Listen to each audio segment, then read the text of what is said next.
UP triple SC की junior assistant भर्ती परीक्षा जो 29 जून 2025 को आयोजित हुई थी, उसका अभी टाइपिंग के लिए परिणाम जारी कर दिया गया है। देखिए, इस परीक्षा में ये परीक्षा 5500 भर्ती के नाम से प्रचलित हुई थी। अभी इस परीक्षा में कुल मिलाकर के 5370 पद कुल मिलाकर के रिक्त बताए गए हैं। तो यानी कि अब इस परीक्षा से जो चयनित उम्मीदवारों की संख्या होगी वो 5370 ही होने वाली है। देखिए, इसमें पास भी लोगों को अच्छी खासी संख्या में किया गया है।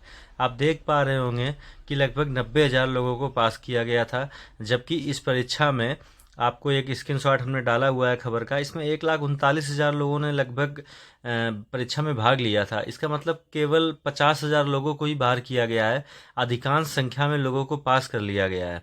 और इन 90,000 लोगों में से लगभग 90,000 लोगों में से नौकरी केवल 5370 लोगों को ही मिलनी है। तो इस परीक्षा में हम इस पे फाइनल कटऑफ की आपसे बात करें, अगर जो जनरल कटऑफ की, तो देखिए आप सभी लोगों ने देखा होगा जो यूपी ट्रिपल एससी ने पहले भी जूनियर असिस्टेंट की भर्ती परीक्षाएं आयोजित करवाई हैं।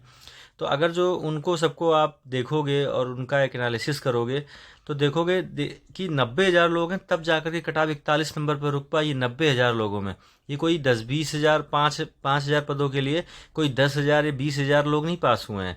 90,000 लोग पास हुए हैं, तब जाकर के आ पाई है 41 नंबर पर कटाव। तो देखिए, इसमें एक स्पष्ट रूप से एक बात हम आपको बताए दे रहे हैं, जो भी अभ्यर्थी जनरल वर्ग से संबंधित हैं, जनरल कैटेगरी के हैं, और अगर उनके नंबर 60 प्लस नहीं है या 60 से कम है, तो फिर वो दूसरी भर्ती की निश्चित तौर पर तैयारी करें। आपको टाइपिंग देने को मिलने वाली है, ये बात बिल्कुल श्योर है, लेकिन आगे की कोई गारंटी नहीं है। जिस भी बंदे के 60 नंबर से कम नंबर हैं जनरल कैटेगरी में, वो अपना कोई ना कोई दूसरी भर्ती की यानी 3200 वाली आगामी परीक्षा जो दिसंबर तक आयोजित होने की संभावनाएं हैं, उस परीक्षा को टारगेट करके उसकी परीक्षा की तैयारी आगे चल करके कर सकते हैं।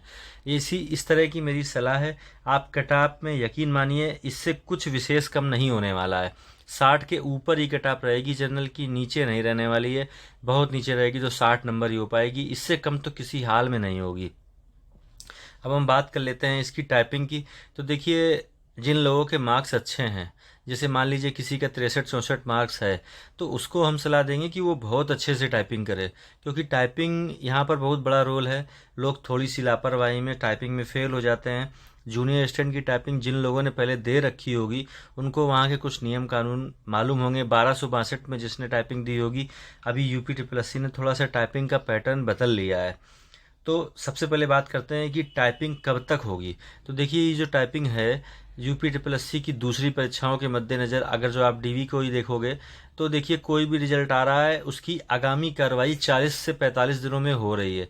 तो अब आप इस बात से अंदाज़ा लगा सकते हैं कि आपकी टाइपिंग, आप मान लीजिए कि नवंबर के लास्ट वीक से दिसंबर के फर्स्ट वीक के बीच में 100% शुरू हो जाएगी।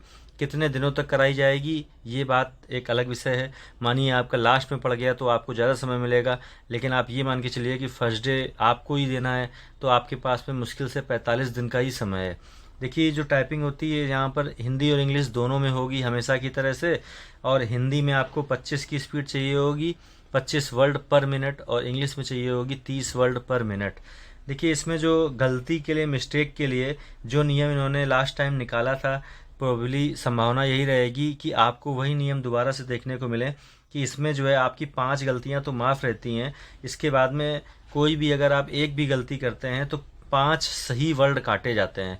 बहुत सारे लोगों को कन्फ्यूजन रहता है कि की स्ट्रोक के हिसाब से गलती काटते हैं या वर्ड के हिसाब से काटते हैं।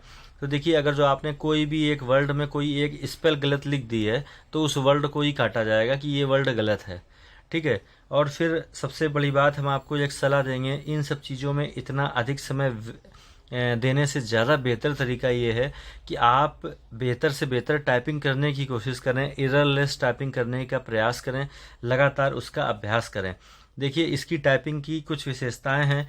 जूनियर असिस्टेंट की टाइपिंग जो होने लगी है, इसमें बहुत सारे लोग स्पेशल की को लेकर के परेशान होते हैं कि कौन से स्पेशल करेक्टर हमसे टाइप कराएगा। देखिए, स्पेशल करेक्टर नहीं टाइप कराता है, क्योंकि जो सॉफ्टवेयर होते हैं उनको रन किया जाता, उनको रन करने के लिए भी स्पेशल कीज़ का ही प्रयोग होता है। इसलिए वो कभी भी कोई स्पेशल करेक्टर नहीं डालते हैं कि आपको स्पेशल कीज़ को प्रेस करने की ज़रूरत पड़े। दूसरी चीज़, इसमें जो बैक स्पेस है वो आपको 2 वर्ड तक तो दिखाई पड़ेगा। जैसे मान लीजिए आपने कोई एक वर्ड गलत लिख दिया, उसके बाद एक वर्ड और लिखा है, तो आपको 2 वर्ड तक तो दिखाई पड़ेगा कि आपने कोई एक वर्ड गलत लिखा हुआ है। आप सोचो कि पहले हम पूरा पैराग्राफ टाइप कर लें, बाद में अपनी अशुद्धियां सुधार लें उसी 5 मिनट के भीतर, जो 5 मिनट आपको टाइप करने का मिलेगा, तो ये संभव नहीं होगा। आपको मौके पर ही देखना होगा। आपने कोई वर्ड गलत लिखा है, वो रेड कलर का हो जाएगा, और आपको उसी समय पर अगर उचित लगता है कि हमको बैक स्पेस दबा करके इसको सुधारना है तो सुधार लीजिए। अदरवाइज आप आगे निकल जाएंगे तो आगे चल करके उसको बैक आकर के नहीं सुधार सकते हैं कि आपने माउस से उस वर्ड पे क्लिक कर लिया और उसको सुधार लिया। ठीक है, तो कुछ इस तरह का इसमें जो है फॉर्मेट रहता है। इंग्लिश टाइपिंग सभी को पता है कि नॉर्मल वाली आती है। हिंदी के लिए कुर्तीदेव और इनस्क्रिप्ट फॉन्ट, जिसको मंगल इनस्क्रिप्ट बोलते हैं, दोनों ही फॉन्ट आपको वहाँ पर ऑप्शन दे दिया जाता है। आपसे पूछा जाता है कि आप कुर्तीदेव में देना चाहते हैं कि मंगल में देना चाहते हैं। वो लोग वहाँ पर अपना या तो मौके पर आपसे सेलेक्ट कराएंगे पैराग्राफ के पहले, या फिर ज़्यादातर देखा गया है कि वो अलग अलग लैब कर लेते हैं कि जो बंदे कुर्तीदेव वाले हैं उनको दूसरी लैब में उनके सिस्टम पर कुर्तीदेव पहले से ही इनेबल होता है, और जो लोग मंगल वाले हैं उनको मंगल वाली लैब में बैठाला जाता है। इस तरह की व्यवस्थाएं रहेंगी, तो बहुत ज़्यादा उसको लेके पैनिक होने की ज़रूरत नहीं है। जो आपसे कहा जाए कि अपनी टाइपिंग शुरुआत करने के पहले आप अपना फॉन्ट सेलेक्ट कर लो, तो वो तो ईजी से तरीका होगा, कर सकते हो। और अगर जो उन्होंने अलग अलग लैब में बैठा दिया तो सबसे ज़्यादा बेहतर तरीका है, उसमें कोई ज़्यादा उसको इशू बनाने की ज़रूरत नहीं है।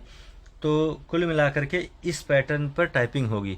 बाकी टाइपिंग के जो रूल हैं वो टाइपिंग जब आपका एडमिट कार्ड आएगा उस समय पर आपको इस तरह के रूल देखने को मिलेंगे कि वर्ड हाईलाइट रहेगा। हाईलाइट से मतलब जो वर्ड आपको टाइप करना है वो उस समय पर हाईलाइट है कि नहीं है। ठीक है, तो इस तरह की सुविधाएं आपको मिलेंगी। बाकी जिन लोगों के अंक हमने बता दिया है 60 से बिल्कुल भी कम है, आप पूरा फोर्स रखिए 3200 वाली वैकेंसी पर, और इसकी टाइपिंग भी बेहतरी से करिए कि कल को आपका इन केस इसमें न फाइनल हुआ तो आप टाइपिंग पास कराओगे, आपको एक जो है कॉन्फिडेंस मिलेगा 3200 वैकेंसी के लिए कि हमने उसमें अच्छा स्कोर कर लिया है, तो उसमें जाके हमको केवल नॉर्मल टाइपिंग देनी है, हमको टाइपिंग का सारा पैटर्न मालूम है पहले से ही। तो इस तरह की ये सूचना थी, तो यही इस वीडियो में हमने आपसे साझा करी है। अपनी जो लोग पास हुए हैं उन सभी को शुभकामनाएं, भले ही उनके अंक कम हो या ज़्यादा हो। आपने कम से कम उन 50,000 लोग जो बाहर हो गए उनसे तो अपने आप को अलग कर ही लिया है, तो उसके लिए आपको शुभकामनाएं, और भविष्य में चयन के लिए भी आपको अभी से शुभकामनाएं।